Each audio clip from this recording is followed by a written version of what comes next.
מחזיק לפניי מסמך של האו"ם, New World Order, UN Agenda. אני אומר לכם ישר את התרגום.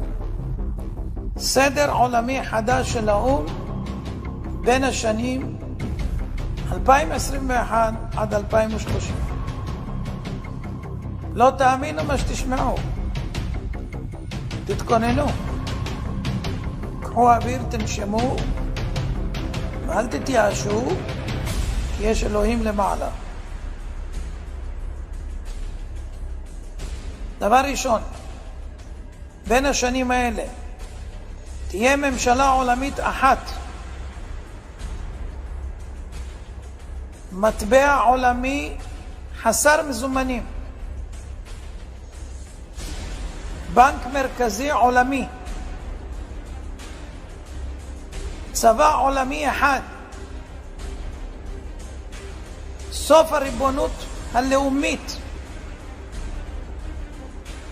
סוף כל הריבונות הלאומית, סוף כל הרכוש בבעלות פרטית, סוף התא המשפחתי, סילוק אוכלוסין,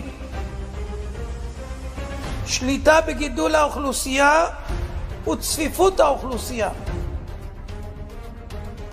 חובה מרובה בחיסונים, הכנסה בסיסית אוניברסלית, הכוונה משכורת צנע,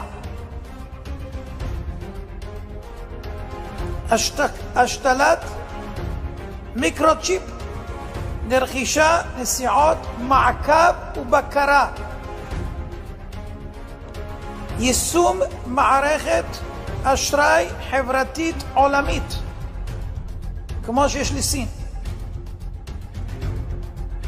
טריליוני מועמדים המחוברים למערכת הניטור G5, הממשלה תגדל את הילדים,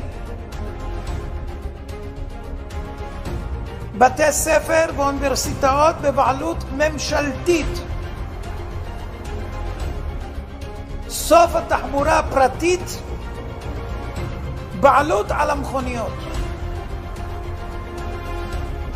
כל העסקים יהיו בבעלות הממשלה, התאגיד,